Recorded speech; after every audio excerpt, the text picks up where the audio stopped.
Hey guys, Jeff Francoeur here. Thanks for listening to our content, and please like and subscribe.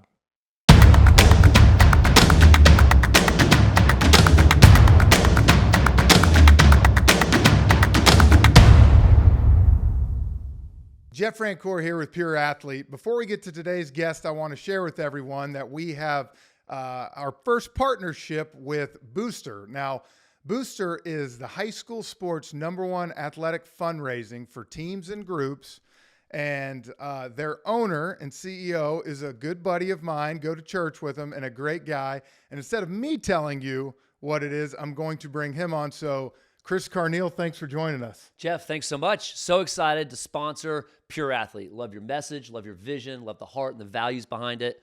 I'm a former college athlete. I'm a coach of my boys and my daughters as well, basketball and baseball. And our company I started 20 years ago, we work with schools, K through 12, and we serve them by raising funds. The past 20 years, we've raised schools, teams, and groups over $600 million, and we want to continue to serve more schools. So if you're interested in hearing how we can come to your sports team, your school, or your group, choosebooster.com. Again, go to choosebooster.com. Chris, thanks for being a part of this. A big supporter of youth athletics, high school athletics, and we're looking forward to a good partnership with you, man. Absolutely. Love what you guys are doing. Look forward to serving and helping schools raise funds.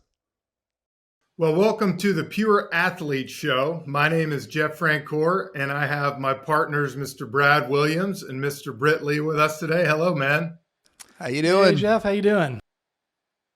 I am good. I'm just excited about today's guest. Today's guest is Misty May Treanor, and I got to know Misty in 2010. I played with her husband, Matt Treanor, in the World Series with the Texas Rangers. And so, you know, Misty, of course, was on every trip with us, with my wife and her and all the wives. And, you know, we had a lot of fun really that whole month going through, you know, winning the ALDS to winning the ALCS. We beat the Yankees, and she was a part of that. And of course, for me, growing up a big sports fan, I got the opportunity to talk to her a lot, whether it was on the plane, you know, at the hotel, for dinner. And what an amazing story she has, what an amazing career. But of course, you know, more importantly, she's an awesome mom, an awesome person, has 3 girls. And so, Britt, I'm going to let you talk a little more of the sports attribute she brings, but we're so excited to have Misty May on today.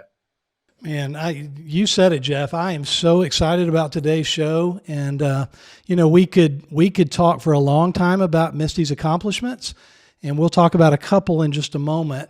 But you know, what really excites me is we want our audience to know that Pure Athlete is not just about football and baseball and basketball. We're really about all the sports. And as we move forward, we're going to have athletes from, you know, virtually every sport come and talk to our audience, and we'll hear their story. And as you just said, today is volleyball. And, you know, volleyball is the 5th largest sport in the world. And for young girls here in the U.S., it's the most popular sport. So, and we are today going to hear from not just a really good former volleyball player, but we're going to hear from a legend. So, you know, if we were talking about basketball today, it would be like we're hearing from Kobe or Michael. I mean, Misty is that good. She's an icon in the sport of volleyball. And so I can't wait to hear her story. And let me just share like 2 things about her. The first one, probably most of our audience is aware of, but Misty was one half of really the greatest team ever in beach volleyball. She and Carrie Walsh won 3 gold medals from 3 separate Olympics, and really were, you know, from an American standpoint, really were the stars of the games in almost all 3 of those Olympics. But what you may not know is before beach volleyball, Misty had just a stellar career indoors. In fact, at Long Beach State University, she went there in the mid to late 90s and won a bunch of stuff, not the least of which was in 1998, they went undefeated and won the NCAA National Championship. And Misty was Player of the Year, NCAA Player of the Year indoors for 2 years. So, man, she's done it all in volleyball, and there's a whole bunch of other things we could talk about. But I know our audience is anxious to hear from her. So, Jeff, why don't you welcome her in? Yes, let's welcome Misty May to the podcast today on Pure Athlete. Hello, Misty. Hi, how are you? Hey, Hello. Misty, Good. welcome. Welcome to the Pure Athlete podcast. Oh, thank you. Thanks for having me. We are so excited to have you. I told the story about 2010, getting to go through the postseason with you and your husband, Matt, and Katie, how much fun we had. We've given some background, but just kind of let everybody know, what are you up to now? Oh, geez. Well, today or no? So before London, I completed my master's degree. So I got a master's in coaching and athletic administration. I've always had this passion for coaching. And there was a junior college in Long Beach that most of my friends went through when I was at Long Beach State. And I think you talked about winning the national championships at Long Beach State. But that program kind of went south a little bit. And I was like, I live in the area. Most people wondered why I didn't want to coach Division I. And one of the reasons why I didn't want to be away from my family. You know, Matt and I traveled so much with our playing careers. We didn't want to be away.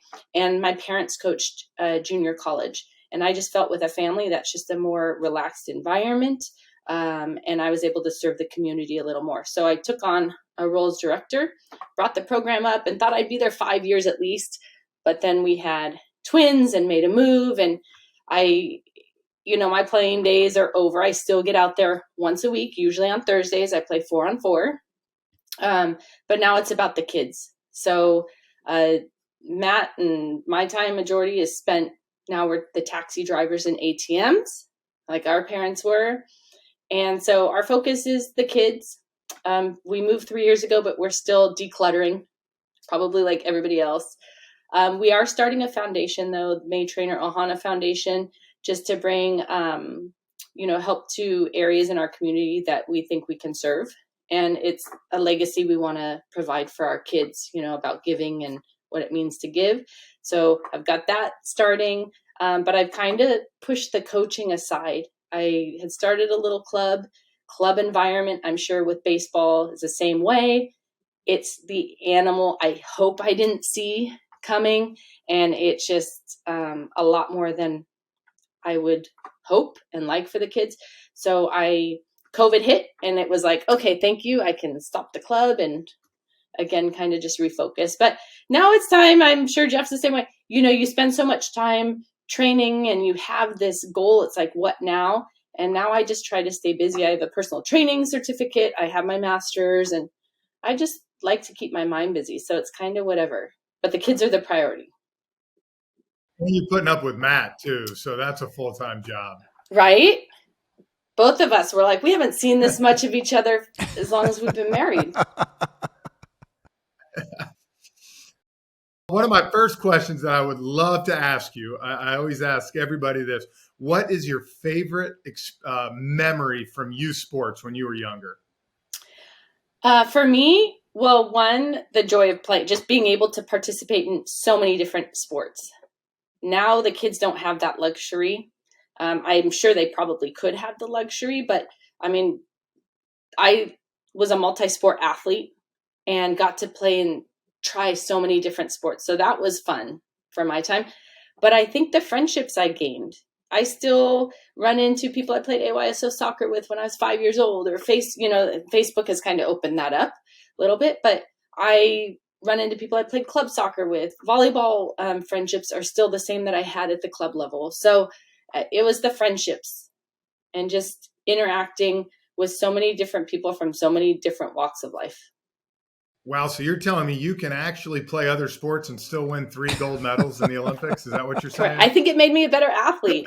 And even most coaches hated me saying this when I'd go and give clinics, but I still believe in the multi-sport athlete. I still think you need to play different sports in order to make whatever your priority sport is just that much better. I felt like I adapted better. I was able to make adjustments. I was able to read the play. My footwork was easier.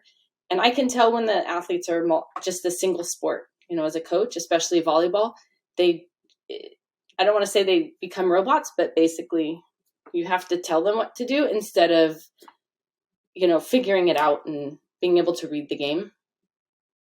Misty, when you said you were a club coach as well, how do you, and you talked about it becoming a monster pretty quickly, how do you change that? How do you get the club sports kids to understand that they shouldn't be playing 365 days a year and that they should either take some time off or, like you said, better yet, find another sport to play? It's hard, and I'm sorry for all you club owners, but everybody's now knows it's a money machine. And that's kind of what it's become, a money maker. And so they tried to hold you, I don't want to hostage as long as possible. The season seemed to draw out. More tournaments are being added because, we can make more money here. There's more qualifiers. And I think they have lost the perspective on what it's supposed to be. Even the quality of coaching in some programs has been watered down so much. There's only, and just the price of everything has been outrageous. I always told the parents, you have more power than you think. Take that power back. And it's not a power I'm paying for my daughter or son to play club and they need to be on the field. No, they need to learn how to fight for a position.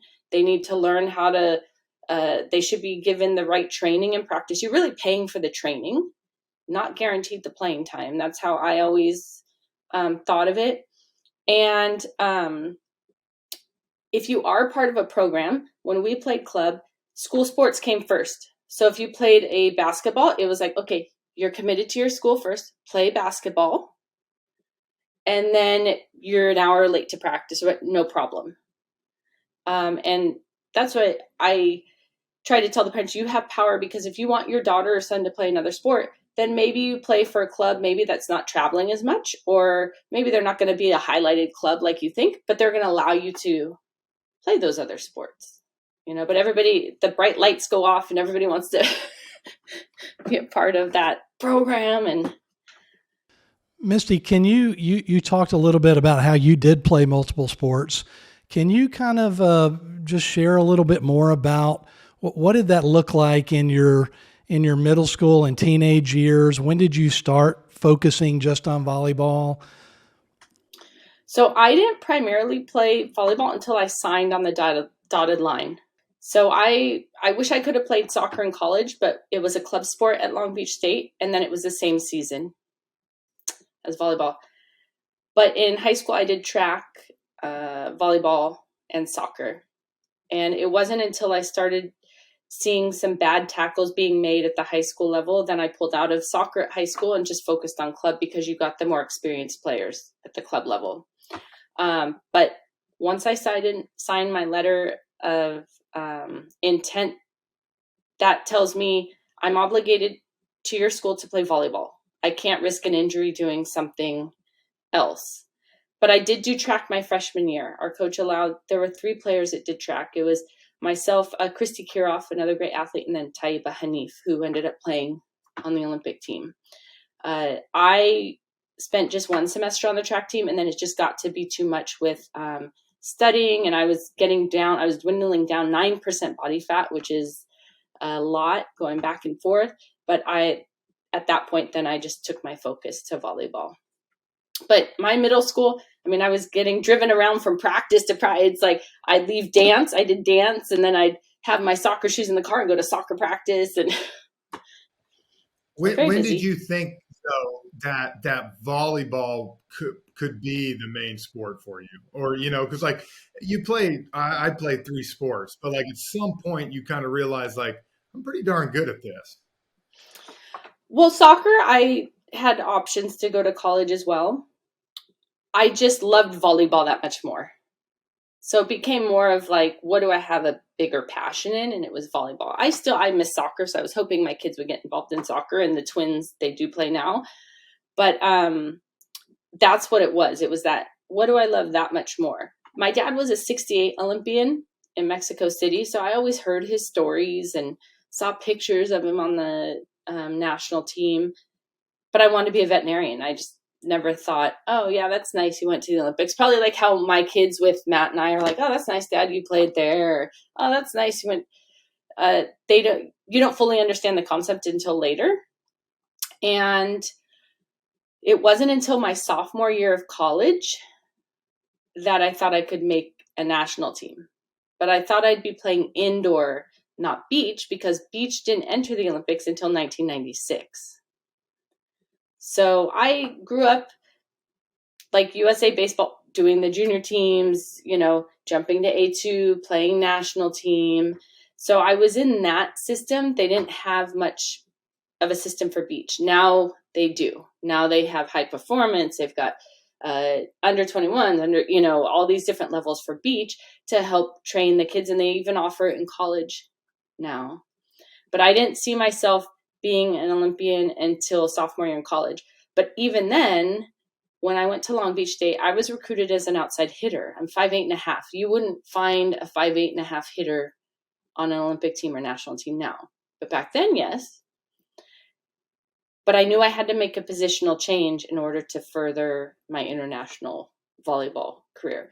So I ended up learning the game of setting. I had not set, learned everything I did from Debbie Green, my college coach. So freshman year going in, I practiced by myself for 2 weeks, no ball, just learning the position.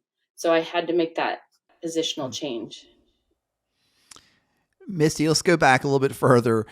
Like, obviously you're a tremendous athlete. At what age did you realize, hey, I'm pretty good. I'm a pretty good athlete. Like, I'm like better than the kids I'm playing with on the playground, or I'm better than the kids playing soccer with at 5 years old. Like, at what age did you go, wow, I'm better than a lot of my friends at this sport? It's funny because I grew up, probably had a ball in my hand before I could walk. The balloon was my first volleyball. My mom was a tennis player, so I had racket in hand when I was little. It's just something I didn't catch on to, but everybody else on that side did. So I was always at the beach in Santa Monica. My parents owned a pizza stand down there, so any off time, we're down at Santa Monica Pier. My daughter's 8 now, and I tell her, even when she was in kindergarten, if you can play with the boys, play with the boy, And I think it was in kindergarten, because we'd have races in the playground, and I'd be one of the and I'd always be playing with the boys. Soccer, I just gravitated towards them because most of them were so active. And so I want to say kindergarten is, I don't want to be like, oh, I'm going to be a tremendous athlete, but I was like, oh, I can keep up. And it gave me certain goals and people to try to tag and catch. And so I think it was, kindergarten that I felt like, wow, I could, I'm pretty quick or pretty coordinated. So let me ask this. You talked about that you were in the system, even though you played a bunch of sports, you were in the system from a volleyball standpoint. You played on, national teams and so on and so forth. You're obviously super well known for, having skills at almost every position needed. And that's, I'm sure, why your beach career was so awesome. How as a teenager playing a whole bunch of sports, how did you develop that skill level to be able to compete? I'm sure some of the people you competed with were just playing volleyball, and I'm sure you're a freak athlete, but even freak athletes have to develop the skills. So training wise, what did you do to develop those skills? We didn't have private lessons. There was nothing known as private lessons back when we played. It was, you got your training in high school and then you went to club, and off season, you'd be down at the beach. You didn't have a foursome you played with like now. It I don't want to say very cliquish, but everybody sets their, okay, we need these 4 at the beach in order to practice. It's like, if you were by yourself, you found a way to be creative to do drills on your own. If you had a backboard, you're passing against the backboard, you're serving against the backboard. It obviously helped with my dad being a volleyball player, and actually my mom too, because I always had somebody helping me with drills if I needed him to. But he grew up in the era, and I think this is being lost in sports, probably most sports, I won't say all the sports, but that everybody's only working on one skill, or they're put in one position. And when we played, and how I grew up with my dad coaching me, is I had to learn all the skills. I had to learn every position, because you never know what team you're on. You're going to be called upon. It could be one play, you got stuck somewhere. It could be a coach needs you to play a certain position. Somebody got hurt. that you need to know how to fill that void. But now a lot of players aren't being taught the all-around game. Middles are getting taken out in the back row. They're not taught to serve. We didn't have liberos like they do now. So our middles in college had to play defense. They had to learn how to pass. They had to learn how to set. And so that's stuff that I feel is being taken away from the kids, that the players back in the day had great all-around skills because we had to. You just never knew where you're going to end up. And it's same with baseball. It's like, I'm hearing a lot, our neighbors and kids, they're only playing one position. I'm like, well, what happens if this first baseman goes out? Do you know what to do? And, the answer is no. They're like lost. I mean, that's why we start a lot. So yes, I mean, you still need to introduce the stuff to the kids, but at some point, yeah, they're going to pinpoint one area they work on, but you still introduce all the skills, and try to develop all the skills. You talked about, Misty, your mom and dad, and, having the pizza place by the pier and you go down, did they push you? Did they more let you kind of fall in love with the sport? I know they were both athletes too. How did that dynamic work? I've always been very thankful. They never pushed me into one sport. My mom came from a tennis family. My grandparents had to pay me to go practice tennis. They were like, we'll give you 5 cents if you go hit every time you hit it against the backboard. So obviously you could see the passion for that kind of wasn't there.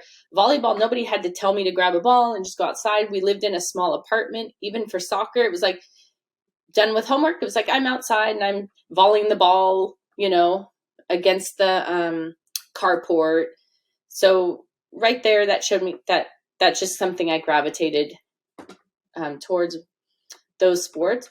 But no, my mom, even in some articles and interviews, would say if I played tiddlywinks and I was out of trouble, she was fine with that. And so that's kind of what we're doing with our daughters is we introduce them to things and you kind of know right away, do they like it? Do they not? And as long as they're having fun, they're enjoying it. They're excited to go to practice and they're staying out of trouble. That's all we can ask for. Misty, our kids that are watching this and they know, especially our volleyball kids who are watching this and know just how amazingly successful you've been and they go through adversity and they go through times where they fail and they probably look at you and they say, she probably never went through those hard times. Can you share like a hard time? There's something you had to overcome in your sports journey that can kind of be an inspiration to the kids out there that are watching this and listening to this? Oh, always. And I don't think, the kids out there don't look at it as failure, and even when coaching teams, we didn't lose, we fell short, right? But it's always exciting because you get to go back to the drawing board. What happened? What can we fix? It's always fixable, right? We can control what we can. Some outcomes we can't control, but a lot of them we can with our work ethic, how we fight back, our discipline, and especially if you're part of a large team, making the person next to you better. That should be your goal. But we've all failed. I wouldn't be where I am today if I didn't lose matches, get hurt, miss buses, be tired, get yelled at by a coach. But these are little instances that you learn from. And that's why you just have to change it in your head. It's not a failure. You didn't lose. You're not a failure. You just have things you have to work on. And that's the exciting part, is because in life, we always have something we can work on. Injuries, overcome many injuries. Now, I could have said in college, I tore my PCL. Now I have a total knee replacement, but I'm out there playing again for fun. But I could have just sat back and been like, season's over, okay, no problem. I'm on scholarship. Or why me? Why me? Oh, poor me. But I said, oh no, I want to get back on the court. What can I do? I listen to my PTs. It's the hardest thing to do is sit out, right? But the best thing to do is sit out, because you're allowing other players to step in and take on a different role and making the team stronger. So injuries, take your time. If you're, and then I had my mom pass away. She never got to see me win 3 gold medals. She got to go to the Sydney Games, our first Olympics, but never got to see me win 3 gold medals.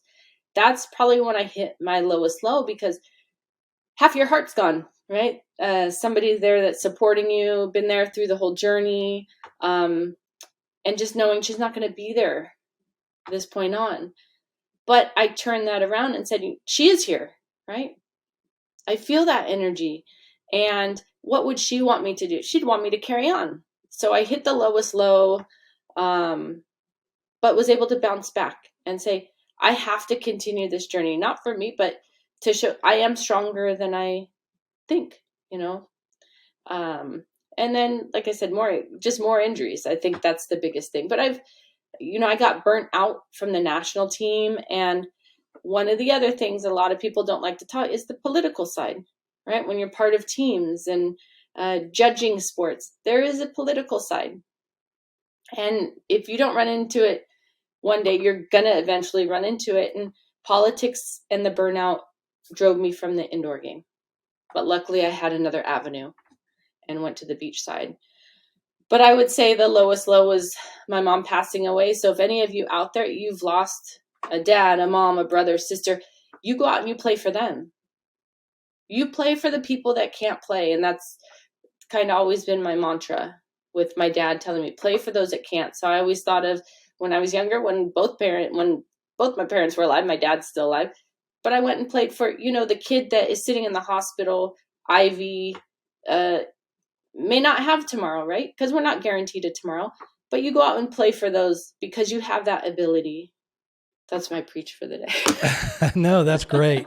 Because that resonates with a lot of kids out there, and a lot of grownups as well.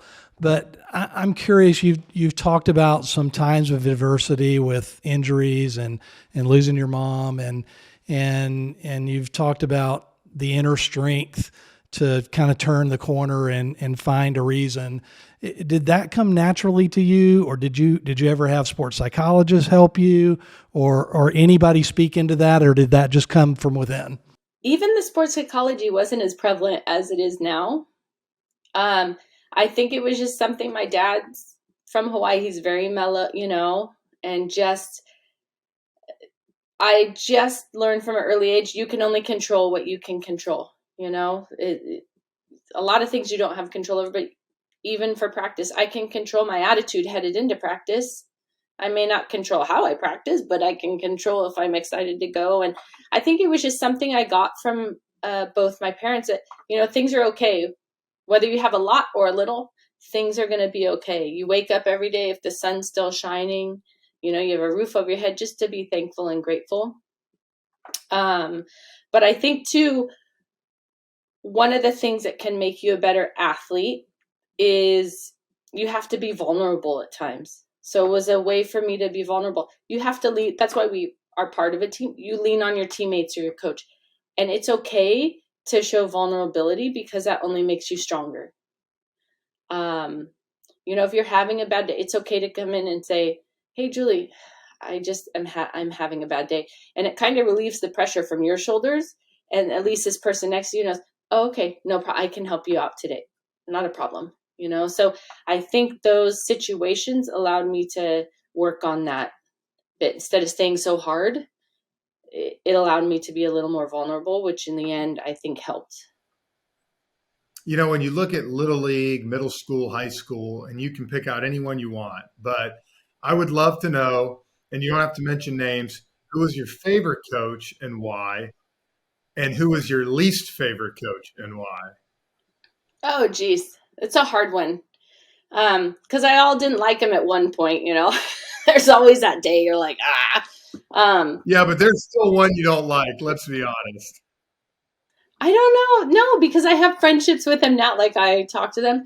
But my high school coach, oh my gosh, if you talk to a lot of, was very tough. I think he ran us through drills knowing we weren't going to make that drill, just so we could repeat it again. So, but in the end, it made us better.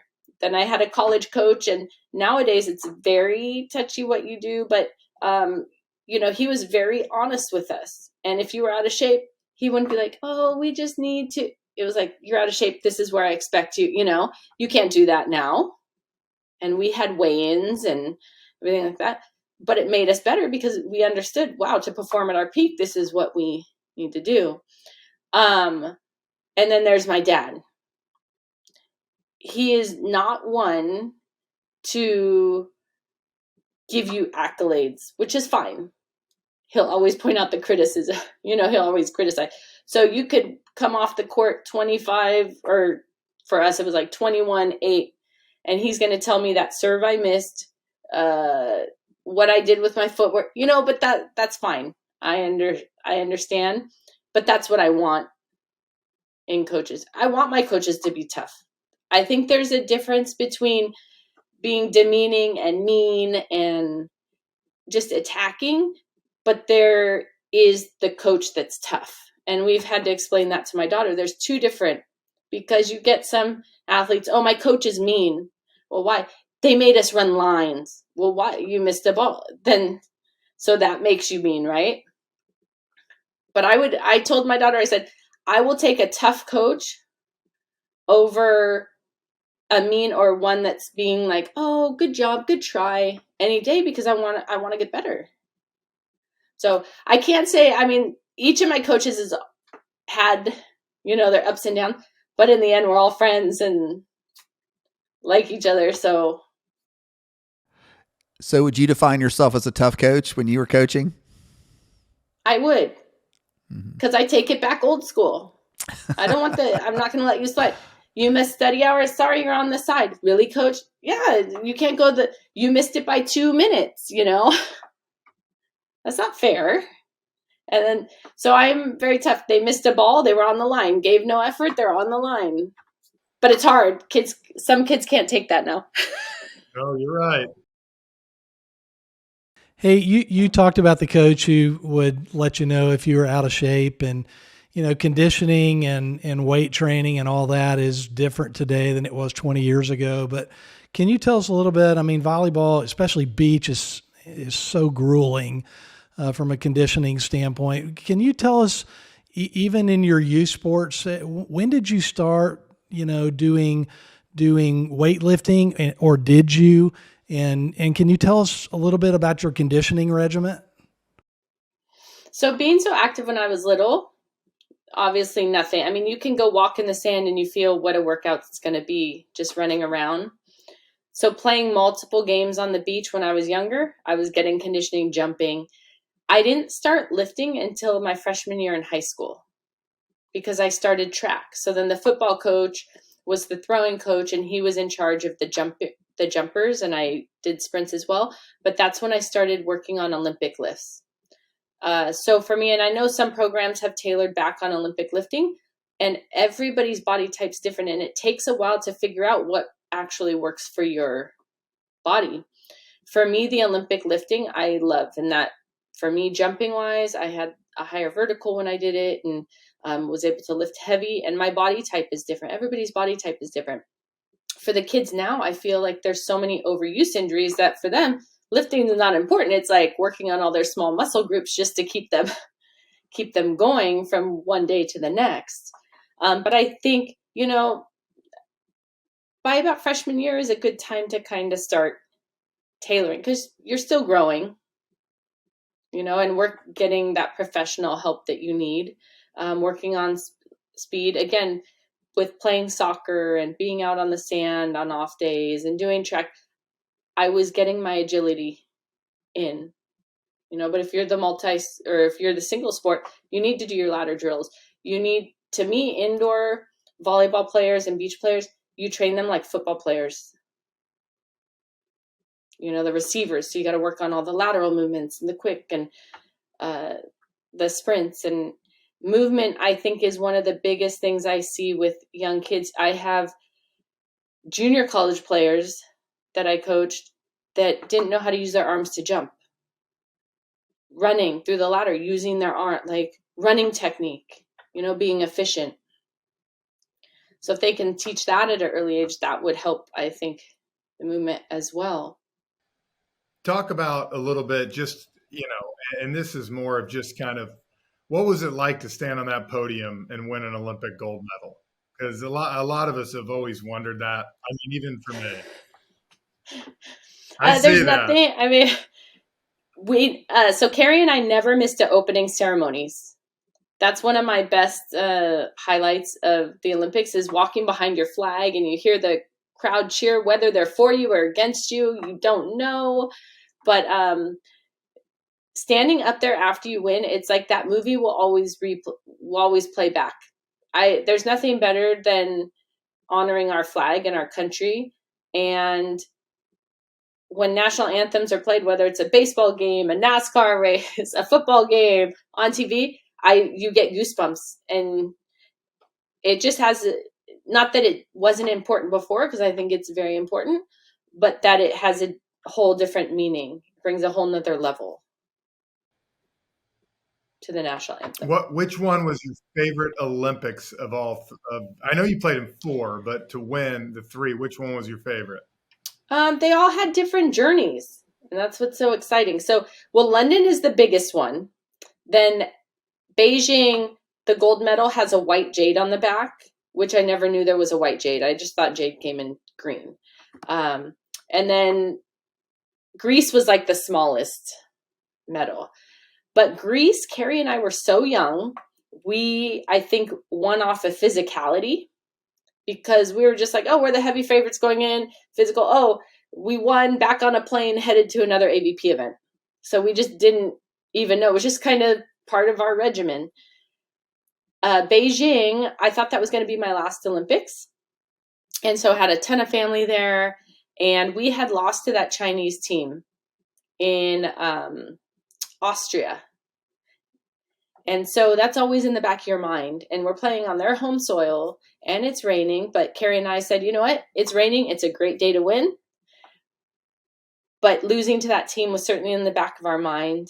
And we ended up winning. So that was like a completely different mental journey. And physical, we still had it. But I think our mental side, because we had been through it before, certainly helped to that gold. Then in the last Olympics, we hadn't played with each other for 2 years. Carrie has kids. I ruptured my Achilles tendon, which can be sometimes a career-ending injury, but came back. And my 80% was my 100%. But our bodies, right? They work miracles. And my PTs were great. But I knew at that point my mental side was going to be stronger than my physical side. Carrie will argue with you because she's always physical, but I was like, I'm going to be real. And I know physically I'm this way. My mental side has to pick up. And I think the London Games was more mental for us because we had one up on everybody else, but nobody saw us medaling. We weren't the favorites going in. Nobody saw us on the podium. We won the last event going into the Olympics, which I think set the tone. But because we had been there before, we knew how to handle all the media. And it was just the main focus of us as a team. Nothing else kind of mattered. But as long as we believe and we work towards our goal, things will happen. And so it was like a completely different journey. And I knew that was my last one. So walking off the sand, I was like, my body has given it all it can give. I'm done. We enjoyed watching Time that to go ride. be a mom. But, Hey, Misty, you just talked about the mental side and the physical side. And, I think a lot of kids really get the physical side, but how would you tell a kid, how do they develop the mental side of sports in their youth sports time? How do they start to develop that? I think it goes back with studying the game, being the best prepared that you can, and overlearning, right? So again, if you're a quarterback, don't just learn the quarterback position, learn the other positions, because ultimately it's going to make your job better. But taking it back, why are you playing? Like, are your parents pushing you? Because that then is miserable. You're kind of like, I don't want to be there, and I'm just going through the motions. Or do you really love the game? If you love the game, then you go out there and you play. You're going to win some, you're going to lose some, at the end of the day, it's okay. You're still learning. Even at the professional level, you're still learning. But I think using different breathing techniques, and I don't want to say not taking it so serious, because if it's a career, you have to take it serious. But at the end of the day, there's so many other things that are so much bigger that are happening, that one loss or that one, it doesn't really matter. It's a non-factor. But I think everybody puts so much pressure on them that they lie so much. This defines who I am. It doesn't define who you are. What you do on the sports field does not define who you are. It's how you carry yourself after a win. How you carry yourself after a loss. How do you treat your teammates? How do you treat your parents? A lot of my college coach said she recruited sometimes off of how she saw them treat their parents after a game. She'd go around and they'd be like, "Oh, we're going to go watch this recruit." And then she'd listen to how the person, "Mom, I want my water. Give me my water." She was like, "Well, that person's off," So because she's like, if she's going to treat the parents like that or the athlete, then how are they going to treat the coach? But I think a lot, I just feel like parents put the pressure, and the kids too, that this defines who they are as a person. And it absolutely does not. And we all have different gifts. I was thinking about this morning, because I was like, oh, I'd like to add this is, the mental side of it. If you're not the most physical, then you beat them with your strength, right? There's always ways around. And so even like, I was thinking about the baseball, and I was like, if I was a pitcher and I could only throw 70 miles an hour, who knows if I'd be drafted, but whatever. But 70 miles an hour, but I could move the ball all over the place. There's going to be a spot for me somewhere, right? But don't try to fight fire with fire. If you don't have that fire, don't try to match it. That's what makes everybody so unique, is everybody's different. Figure out what your strengths are. Figure out what your weaknesses are. Work on those weaknesses to bring it up, to help balance out. But if you can't, don't try to overthink it and fight power with power. If you're against somebody, stay with what you know, because it's going to work. Stay with your fundamentals. Stay with your strengths. And it'll ultimately working. But we see too many people, especially in volleyball, I want to hit with power. It's like, well, you're 5'5", the net is 5'8" and a half, but you want to hit with power. It's just not going to be possible. We'll work on it, but your strength is going to be moving the ball around, hitting off the block. You've got to restructure your game to work to your strengths. And use this up here, use what God gave you up between your ears. Misty, if you ever got back into coaching and were recruiting again, and you mentioned a lot of this in terms of your old coach, but what's one quality, you taking all talent, making that talent being equal, what's one quality that you would look for in a player that you would say that's the most important thing that I'm looking for of a kid that I want to be on my team, or a kid that I want to offer a scholarship to? What's that? I think how they embrace the team. So like their teamwork, how are they treating the players around you? Because I'll teach the skill, you may not have, I'll teach the skill, but I want players that you see that fire in their eyes and that are willing to work for everyone around them, that have a positive attitude. It's not a one-man show, except for some sports, right? You're against the clock, but it's not a one-man show. So you have to ask of your teammates around you. You've got to be able to rely on them and be a good team player. Love it. As we're finishing up here with Misty May, I got my final question for you would be, now that you're a mom and you have your own kids, between your parents, all the great coaches that you've had, what's a couple, key traits that you want to instill in your kids as they grow, not just through sports, but in life, that either, wasn't instilled in you, or that you love that, someone did for you?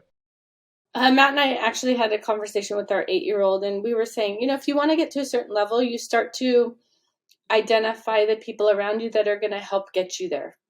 Because, you get the school kids, and it's about making choices. the crowd you're hanging out with. One choice leads to another. Where does that take you? Does it take you towards your goal or away? And, this happens at the professional level. You have those clingers or the large entourages, and you're like, then you're done. And it's like, where are they now? Or you need their help. And so that's what we're trying to teach our daughter, Malia, is it's okay to have limited friends, but make sure they're friends with the same ideals, as far as pumping you up, and they're not and attaching yourself to good people, good character, good character traits that, want the best for you and you want the best for them. And you can all head towards that goal. Be careful not to get pulled in a direction by the magnets, or I'll call them the anchors. And for those athletes out there, go through your friends or your list of who is part of your team. I'll call your surrounding community, like your team, and who takes more than they give. It's like, that's an anchor. It's okay to let them go. It may hurt. You may feel bad, but that's okay. You're going to continue to make friends along the way, and you're going to continue to track the people you want to align yourself, that have the same goals. Man, I think I could use that advice now. Well, and another thing too, is, I wish I was a little more independent in college, and this goes for the female, and I'm going to get into them, but it's like, have a boyfriend. Oh, it's okay to be by yourself. You don't need to, feel like you need to keep up with the person next to you or, follow. It's okay. Team's going out. You don't want to go out. It's okay. You don't need to go out. It's okay to be your own person and be independent. And I wish I would have had a little more strength to do that. Now, just to be nope, I'm not going to that party, or I'm not doing it's okay to say no. Well, Misty, this kind of brings us to the end, and those are awesome words. And I just want to say thanks so much for sharing not just your experiences, but the things that you've learned. And we've got a lot of parents listening, but we've also got a lot of kids listening. And I said at the beginning that volleyball is now the most popular girl sport in the country. And so I know there are a ton of girls out there, and guys too, that are listening. And really, it's been a privilege to hear from your experiences. And I know that you offered a lot of things for them to think about and take away. So again, thanks so much for joining us today. We really appreciate it. And with that, we'll kind of close out today. Yes, go ahead. Can I add one more? Absolutely. Add one more little thing? Bring it. Because you brought up the parents. Again, parents, as your kids are getting recruited, remember the college coaches are looking at you as well. How do you behave in the crowd? And I think it's important now. I found myself at a 4-year-old soccer game throwing my coffee because I was like, one girl was dragging the other one down. She's 6 years old, grabbing the other, dragging down. It's like, okay, there's a right way to play and wrong way. And I was like, but I wasn't mad at her. It's just, if you're going to teach the right way, and it's okay I understand there's shoving. I played soccer, but to physically grab, so I found myself as one of those, like, Matt's like, don't get on the field. I'm like, well, I'm the assistant. I just want to tell him, like, calm down. But I think, parents, it carries over from you because your kids still are learning. So, when you're yelling in the crowd, I go to some club tournaments and I see the parents yell at the poor 12-year-old scorekeepers, and they're just trying their best. The kids on the court trying their best. The fights that you see on the news, it's like over a little league, it's okay. Like, it's not that important. So if the parents can just learn to control and cheer for both sides, just cheer for good play.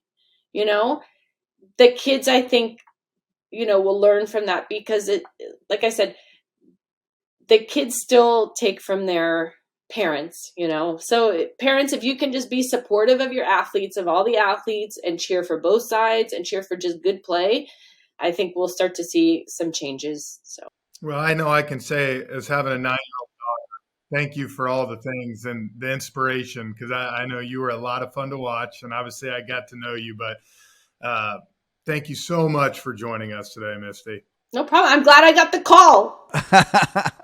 Thank you, Misty. Yeah, we appreciate it. I'm glad you. This is great. Thank you so much. No problem. No problem. Anytime. Thank you.